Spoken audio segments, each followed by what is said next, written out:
Terlihat contoh berikut.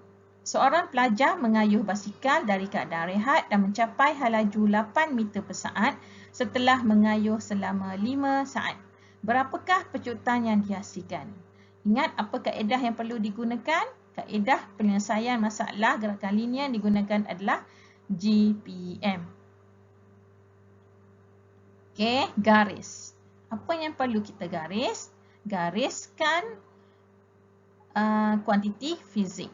Okey, keadaan rehat ini menunjukkan, tengok seorang pelajar mengayuh basikal dari keadaan rehat. Dari keadaan rehat, bila rehat, kamu perlu tahu keadaan rehat halaju sama dengan sifar. Jadi, keadaan rehat di sini menunjukkan halaju awal U. Mencapai halaju 8 meter per saat. Gariskan halaju 8 meter per saat. Halaju 8 meter per saat ini menunjukkan halaju akhir. Simbolnya V.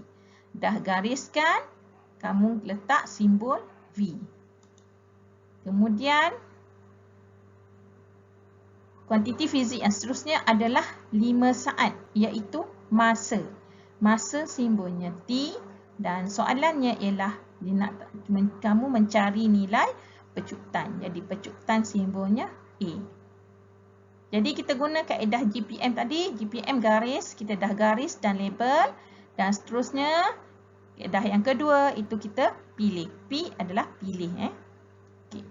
Yang mana soal persamaan gerakan yang kita perlu pilih? Nak pilih berdasarkan simbol-simbol yang telah kamu labelkan. Dalam soalan ini, kamu telah labelkan U, V, T dan A.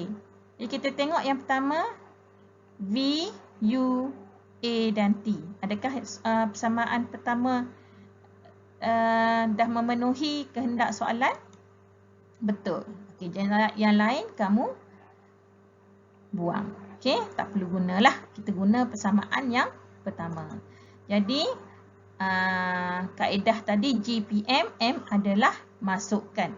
Okey, masukkan nilai dalam rumus. Masukkan V sama dengan 8. U sama dengan kosong. Keadaan rehat, V dia kosong ataupun sifar. A, kita nak cari, kekalkan simbol A dan T, masukkan nilai 5. Dan kita akan dapat jawapannya 8/5 meter per saat ataupun kamu kena tekan kalkulator dan dapatkan jawapan akhir akan jadi 1.6 meter per saat kuasa 2. Okey, slide sebelum ini saya ingatkan kamu tentang nilai perlu dibundarkan kepada 2 tempat perpuluhan. Jika bila kamu tekan kalkulator, nilainya melebihi 2 tempat perpuluhan. Tapi dalam kes ini, jawapan akhir adalah hanya 1 tempat perpuluhan. Kekalkan jawapannya kepada 1 tempat perpuluhan.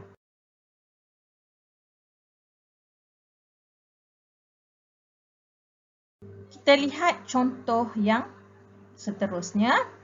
Sebuah kereta memecut pada 6 meter per saat dari halaju awal 2 meter per saat selama 10 saat.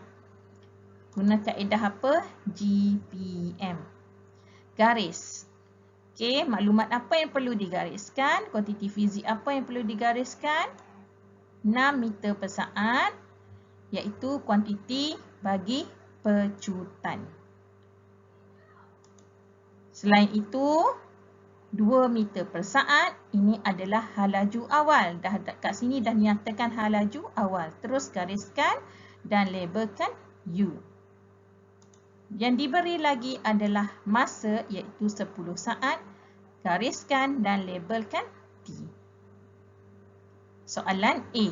Halaju akhir, labelkan V. Jadi, manakah persamaan gerakan yang kita perlu gunakan? Di dalam soalan yang kamu dah labelkan, A, T, U, V. Kita tengok adakah persamaan pertama dah memenuhi? Ya. Okey, jadi kamu ambil rumus tersebut. Yang lain kita tak guna. Kita masukkan nilai dan hitung. Masukkan V. V kita nak cari, kekalkan V. U nilainya 2 meter per saat. A nilainya 6 meter per saat. Dan T nilainya 10 saat. Okey, hitungkan menggunakan kalkulator dan kamu akan dapat jawapan. Pastikan setiap kali kamu buat pengiraan mesti ada unit. Jadi unit bagi halaju akhir ialah meter per saat. Okey, kita tengok soalan yang kedua. Jarak yang dilalui. Jarak simbolnya S. Jadi kita rujuk balik apa rumus yang kita perlu gunakan. Okey, yang ada nilai yang diberi T, A, U dan S. Kita anggap je V ni tak terlibat. Jadi T, A, U. Mana T, A, U dan S. Okey, untuk persamaan pertama tidak ada S. Jadi kita tidak boleh gunakan. Okey, kita potong. Yang kita gunakan adalah yang ada S. Jadi di sini kita gunakan persamaan yang ketiga. Ada U, T, A dan S. Okey, kita masukkan nilai dalam rumus.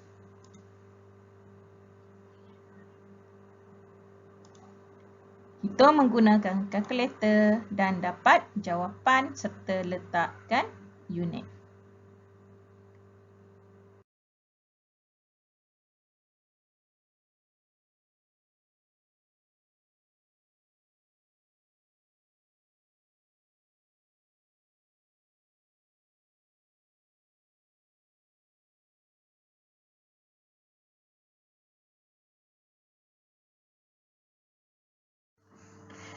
Mari kita lihat contoh yang terakhir.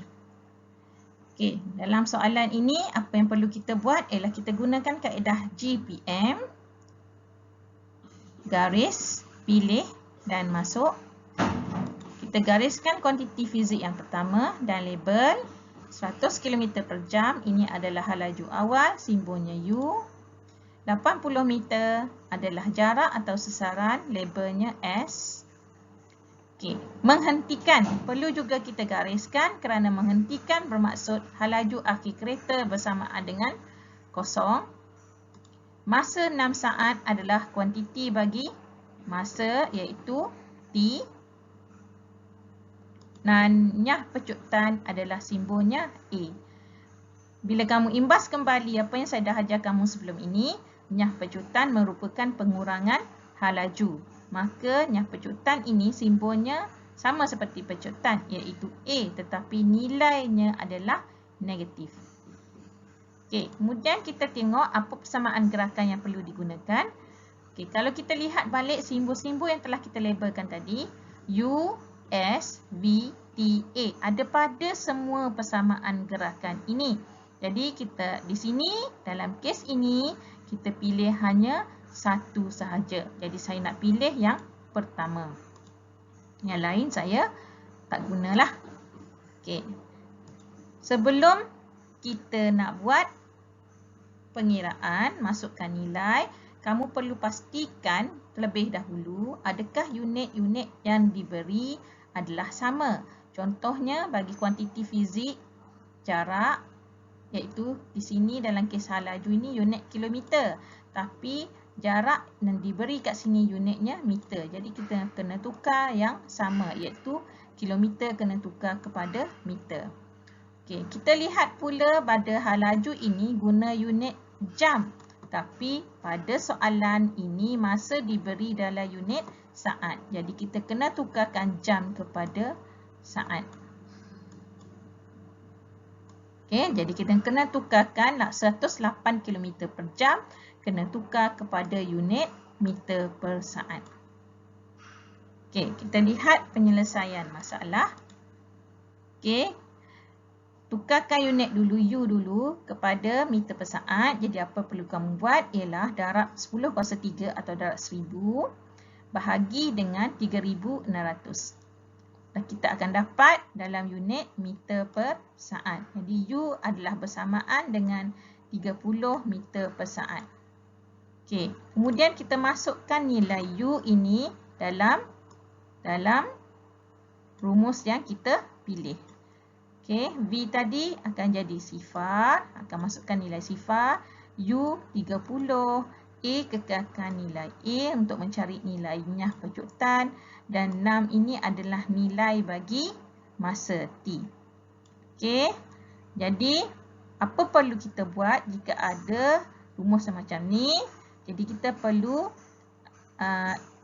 pindahkan nilai 30 ini ke sebelah sana.